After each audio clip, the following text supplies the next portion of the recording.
तो जैसे ITN बाबा है, इसका ऑब्वियसली कुछ ट्रॉमा रहा होगा जिस हिसाब से हम जो जान पा रहे हैं, देख पा रहे हैं, तो क्या ये हिप्नोसिस के थ्रू ठीक हो सकता है?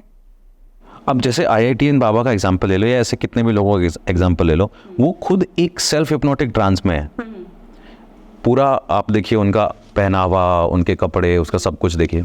एक तो 2-3 चीज़ें हैं। सबसे पहले तो जैसे हम पहले भी बात कर रहे थे इस बारे में, मुझे इस बात में कोई डिफ़िकल्टी नज़र नहीं आती कि लोग कह रहे हैं कि तुम बाबा हो तो तुम श्लोक सुनाओ, तुम बाबा हो तो तुम कोई भी एक मंत्र उसमें से पढ़ के सुना दो, तुम वेद के बारे में कुछ बता दो।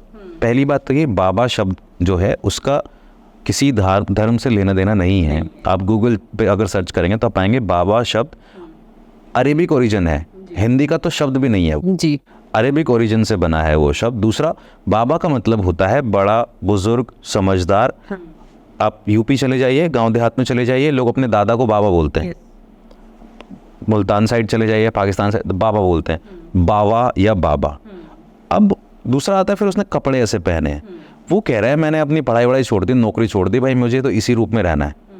क्या आपने आज से पहले ऐसे लोगों को नहीं देखा है जो इस रूप में रहे?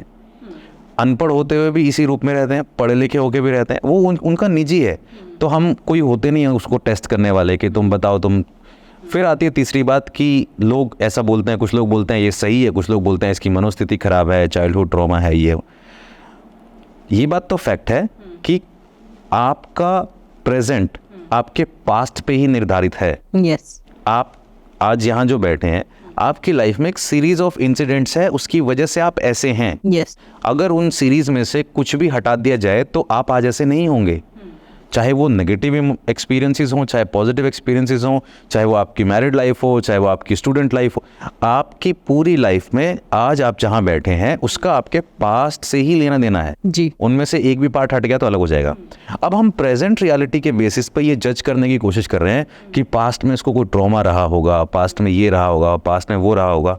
मैं यहाँ पे इतनी सारी बातें कर रहा हूँ, मैं अपने पास्ट के बारे में, आप अपने पास्ट के बारे में, हम कितनी चीज़ें ऐसी हैं जो किसी से डिस्कस नहीं करते हैं, राइट?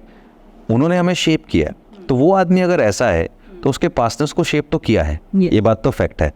अब क्योंकि वो हमारे सामने ऐसा प्रेजेंट किया जा रहा है कि ये तो नशे में हो सकता है, फूंक रखा है इसने, पता नहीं कैसी बहकी बहकी बातें कर रहा है, तो हम ये मान रहे हैं कि पास्ट में ट्रॉमा होगा।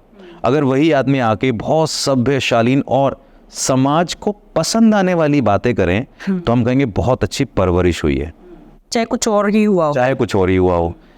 वो सिर्फ वैसा दिख रहा है जैसा वो है।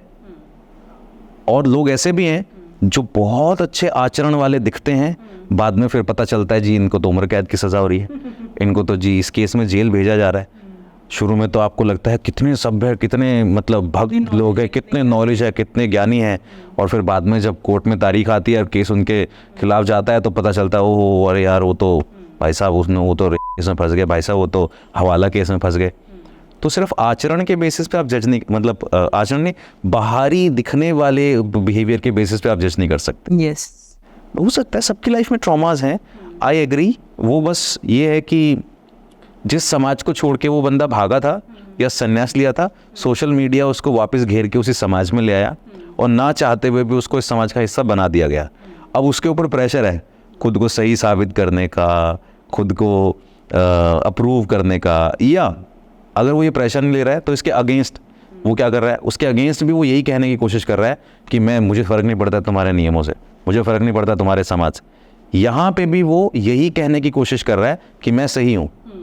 आप किसी चीज़ को स्वीकार करें या ना करें, दोनों ही सूरतों में उस चीज़ का आपके साथ कनेक्शन तो है, कनेक्शन है। यस, इसीलिए आप ऐसा कर रहे हैं।